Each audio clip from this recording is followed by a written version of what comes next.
It unlocked a quest. And it's called Boethiah's Proving, and look at the illustration on it. Very unique. Makes a change from the usual boring covers that we get. Boethiah's Proving. The following account is true. May it serve as a warning to those with ears to hear and hearts to know. On a certain day, at a certain time, the faithful gathered to perform certain rituals, hoping to gain a glimpse of their master. The day was correct, the summoning true. Slashing a smoking tear through the veil, she, her very self, appeared before them, terrible and resplendent. She came arrayed in ebony, darker than a moonless night, wielding a blade burning hotter than the surface of the sun. And though she wore the guise of a Dunmer warrior queen, she towered above them like a statue carved from the red mountain itself. "Why have you disturbed me?" Surprised, the first among them prayed, "O Boethiah, prince of plots, deceiver of nations, queen of shadows, goddess of destruction, we came here to worship thee." She looked down upon her followers, gathered to bear witness. Frowning, she asked the first, "Tell me, you who profess to know me, how shall I know you?" Afeared, he exclaimed, "Each night I pray to thee, each night I call out thy wondrous names. Surely thou must recognize the sound of my voice, thy most devoted of believers." She frowned and let out a long sigh. And then, of a sudden, he was gone, the air from her lungs dispersing him. Turning to the second, she asked, "And you? How shall I measure the worth of your existence?" Stunned by the power of her voice, he bowed before her, darkening visage. She clapped her hands, and he too was gone. To the third, "And you? Tell me, how shall I know you apart from such as were they, of whom there is no trace?" Shaken and speechless from the nullifications of his brethren, he whispered, "Have mercy upon us." She blinked twice. Once he was in agony, twice he was destroyed. She cast a withering glance across those remaining and said, "I do not grant mercy." And so it was with the others. She putting them to proof, they offering none. Finally she came to me, eyes aglow with anger, tongue wet with hate, and said, "Of all my believers but two remain. Tell me, second to last, with what shall you prove your existence?" Without hesitation I drew forth my blade and buried it in the chest of the other who stood beside me, and without fear replied, "Ask him whose blood now sprouts from my blade if I exist." She smiled, and the gates of oblivion opened between her teeth. Then she said, "Tell me, now last of my followers, wherefore do you remain where the others do not?" I retrieved my blade and offered it up, saying, "I am alive because that one is dead. I exist because I have the will to do so, and I shall remain as long as there are signs of my handwork, such as the blood dripping from this blade." Accepting my gift, she nodded and said, "Indeed." If with the reading your blood boils in your veins and your mind blazons with fire, then Boethiah calls you. It is then most wise to heed her call. Find her on the mount which overlooks Windhelm. Meet us there and be tested. Okay, well, if we head to the shrine, does that mean we are accepting, becoming a devotee, a follower of this Boethiah? That begs a question. Should we even be going there then? Anyway, a rather interesting book, I have to say. Elwynn enjoyed it very much. Reading it with the wind blowing in his hair, observing the beauty of the locale. Just these little moments in life that you look back on and remember with such fondness. Just simple pleasures. Simple pleasures, yet so memorable. Fighting through hordes and hordes of Draugr. You can almost forget those. They all blur into one. But the unique things that you do, taking time out to observe beauty, taking time to read and enjoy,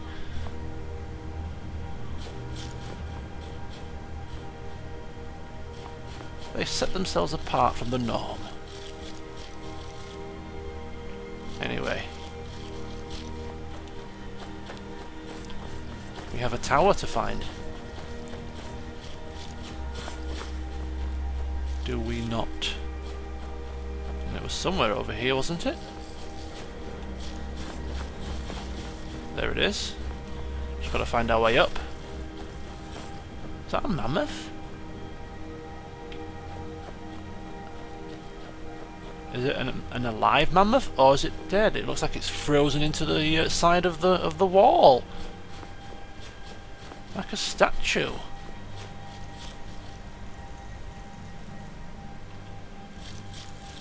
That is weird. Very weird indeed.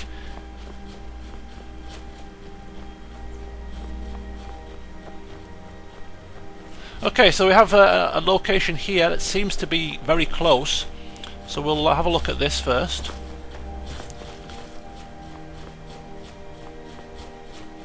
In fact, isn't this the sign for a Dwemer location?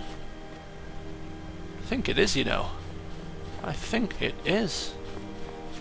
This definitely looks like Dwemer architecture.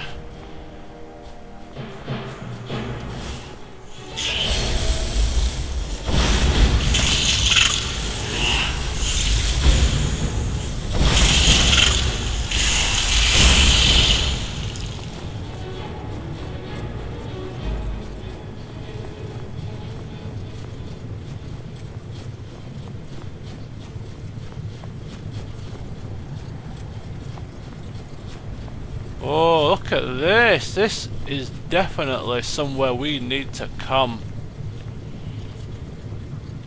Alftand Ruined Tower. Wow.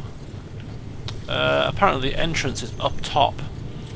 Okay, we're going to have to make a mental note of this place, and we're going to have to come back tomorrow. We've explored one ruin today, we don't have the time to explore another, and if it's a Dwemer city, chances are it's going to be pretty huge.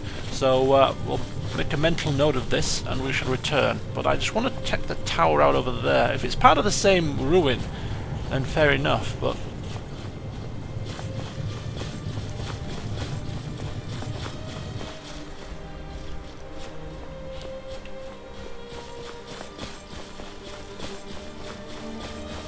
I don't think it is, though. I mean, this tower over here could be a ruin as well. It's what, 6:23 p.m. There you go. There's the top of the tower here. Top of the city, the Dwemer city. The entrance is there.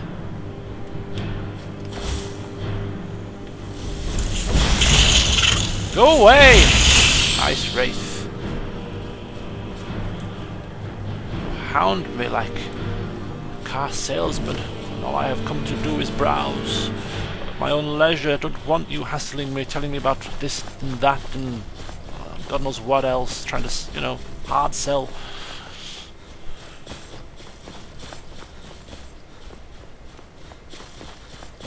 Are we in? Are we here? Look at this place. How many entrances are there?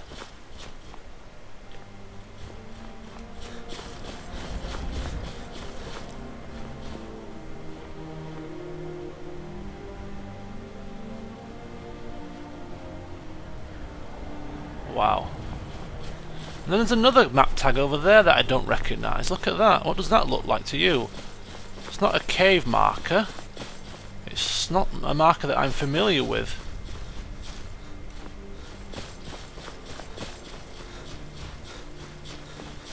And there's another a marker of a ruin that's not too far from that. I mean, it's very easy, as you can just see in this game, to get completely lost in exploration.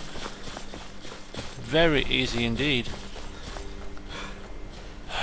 Elwynn trying to sprint everywhere. I want to see what it is, I want to see! What is it, what is it?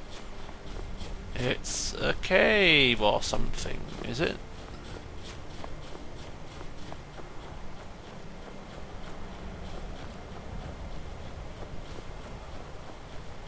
What is it? Wayward Pass.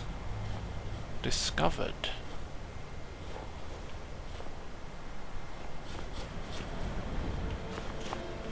Is that all it is? An external pass? Nothing of interest here at all. Just a couple of offerings in a shrine to Arche.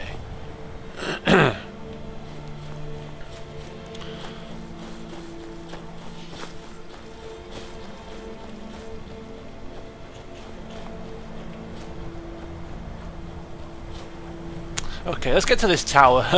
We've been dying to see what this tower is all about, and we keep getting distracted. And darkness is setting in. It's no doubt getting even more bitterly cold. We need something to eat. We certainly need something to drink. We don't need to listen to that dreadful bard screeching her tunes, but, well, she's part of the service, unfortunately.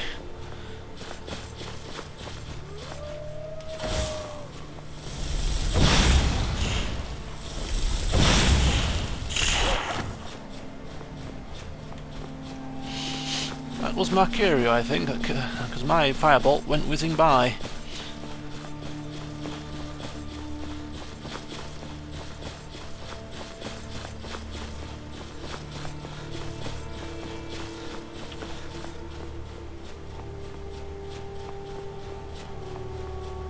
So this appears to be some form of lighthouse.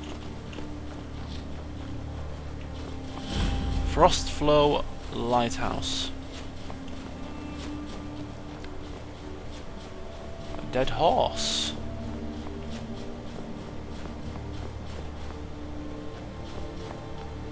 A novice locked door.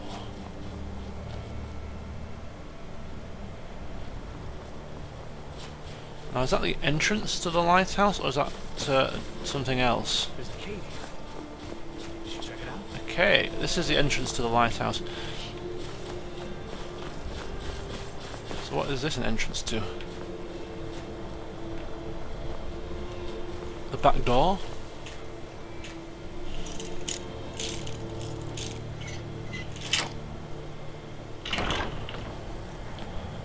Ah, a little storage area.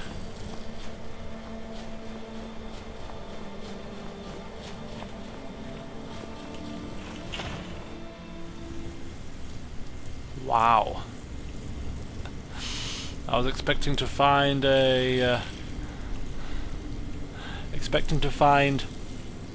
sanctuary, you know? Maybe an old man living here.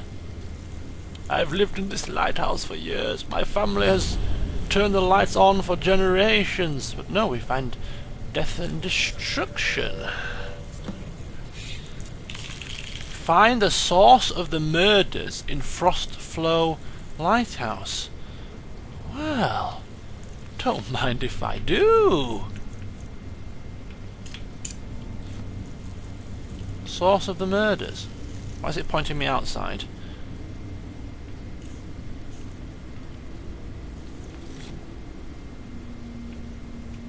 Where is the source of the murders? Why is it outside? I think we might have to go into the dungeon or something, you know, into the cellars. Don't worry, we'll find the source of the murders. Don't you panic yourself, people. We'll find them. And if necessary, we shall avenge. Oh, do you know what? Do you know what? I'm beginning to it's a bit of an out there theory, but I think that, do you know that Dreamer location across the way? I think there might be like a hidden passageway that links between that and here, and that the Falmer have somehow travelled through that cellar, breached the lighthouse, and killed its inhabitants. That's what I think. And of course, I'm no Poirot, but that's what I think.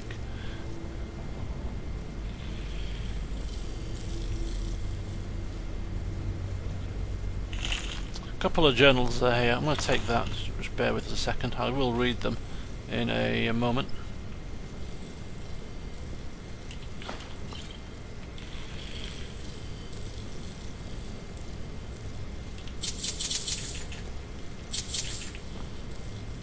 Okay, let's have a sit down at this chair here. Have a ponder upon the journals that we have come across. We've got Habd's journal. After years of sailing from Hammerfell to Saltstein and back, Ramati and I have finally saved enough money to buy that old lighthouse we spotted on the coast, and we are moving in next month. These Nords really know how to live. It may be cold, but you can't beat the tranquility of the watching icebergs to live out your silver years. Ramati loves the place too, despite the occasional leaky ceiling. Marnie and Sudi unfortunately seem miserable here. I know the kids are old enough to strike out on their own, but I hope they'll grow to love the peace and quiet as I have. It's like a reasonable assumption. Peace, quiet, tranquility, great views. Nice little retirement place. Marnie and Sudi continue to bicker and harass each other, and they seem to have started in on their mother as well.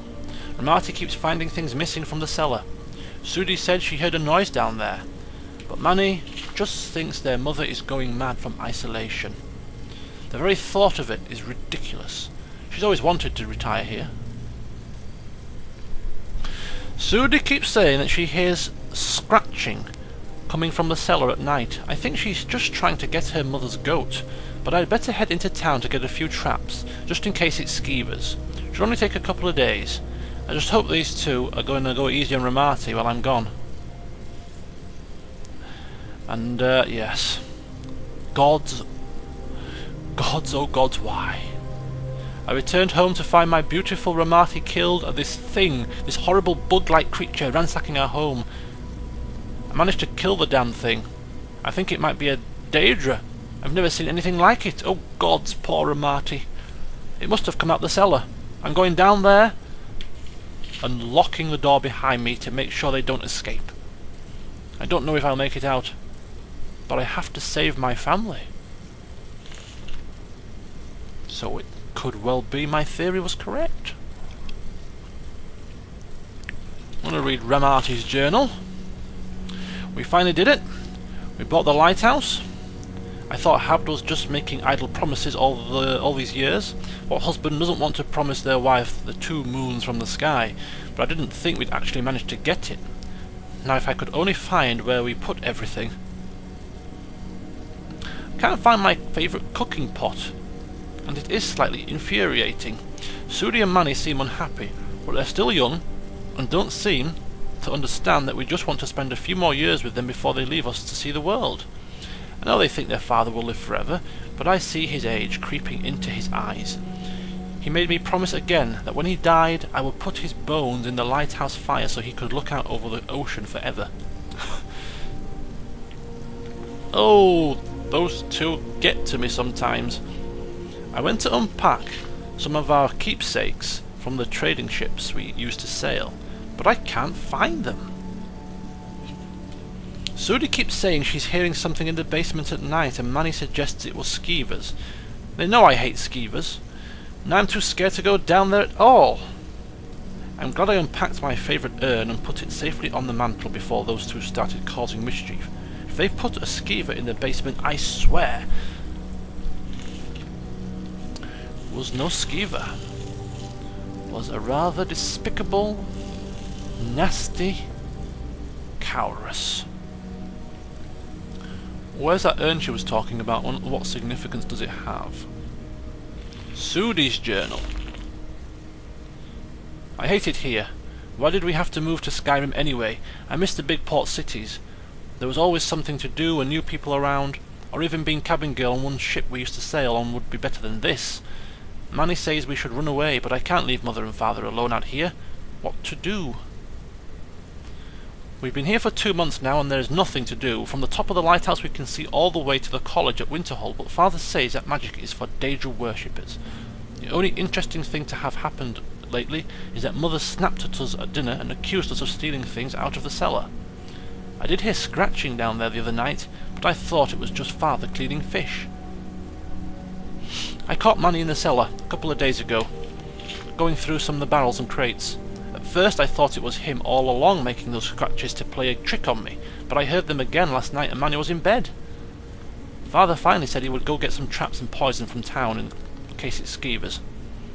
I'm really scared. Doesn't sound like skeevers to me.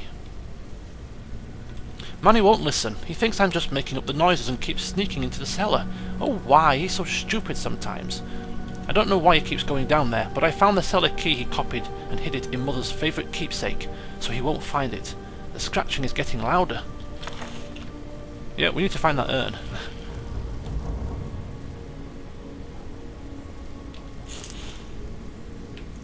Manny's letter.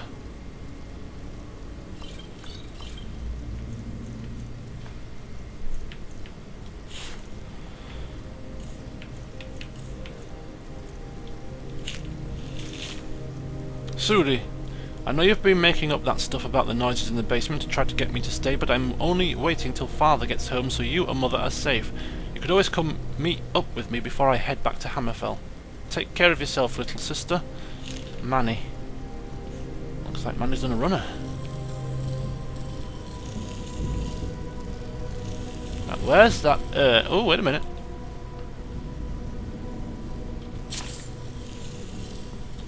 Where is that urn? It's got the master key in it. It should be on the mantelpiece. Ah, there it is. Torchbug in a jar. That's quaint.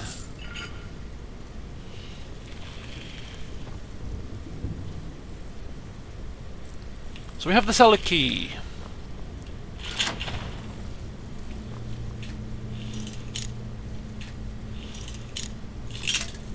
Okay, I'm going to have a try at unlocking this.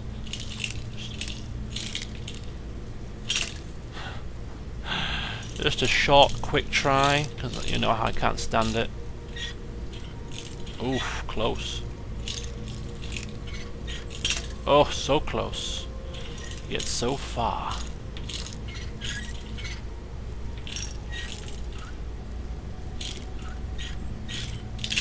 Oh my god, how close do you want to be without being correct?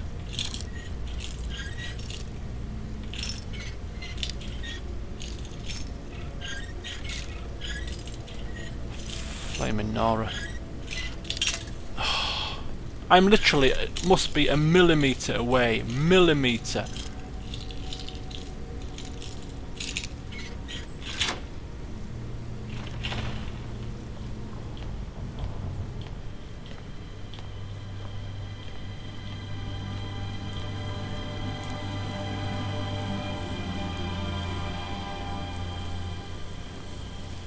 That'll just go up to the top of the lighthouse, giving us a great view, which we'll of course relish.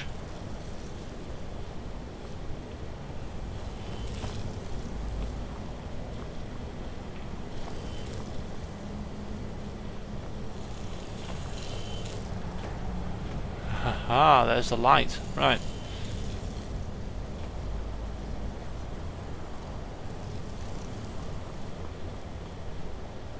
Great view indeed. Right, okay.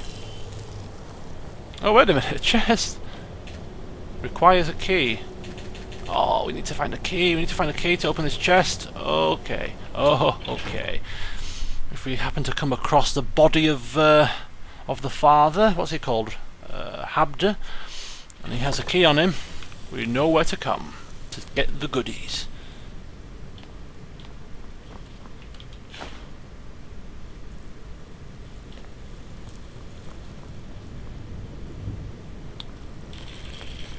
Plenty of blood down here.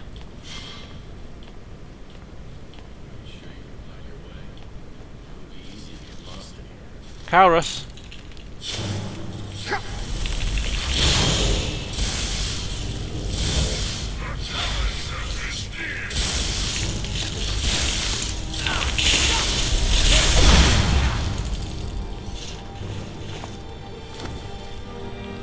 Kaurus in the basement.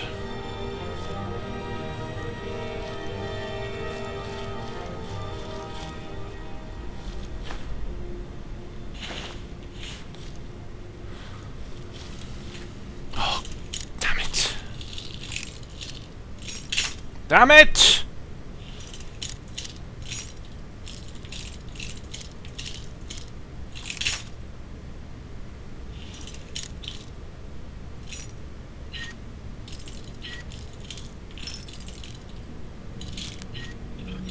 Oh, God's sake.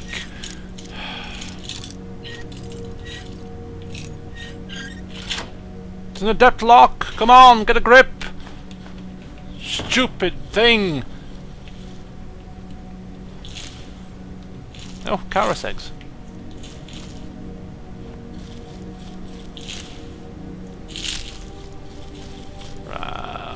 So, aha, I'm seeing the source of the problem. I'm seeing it clear as day, bold as brass. A hole in the wall. A hole in the wall that seems to be leading towards the Dreamer ruins. Could it be? Frostflow Abyss? Frostflow Abyss indeed. Right, we're going to call a close to today's session. We're going to end it here as Elwynn continues his exploration, his investigation into trying to find out what happened at the lighthouse. It's 9:47. If this does indeed take us to any form of Dreamer ruin, it's going to be some journey of large scale. And therefore, well, we'll grab ourselves a bite to eat with some of the remnants left around the lighthouse, a drink, get ourselves into one of the beds upstairs, and we'll head back out here in the morning. So join me next time to see if we can find out what happened at the lighthouse. See you then.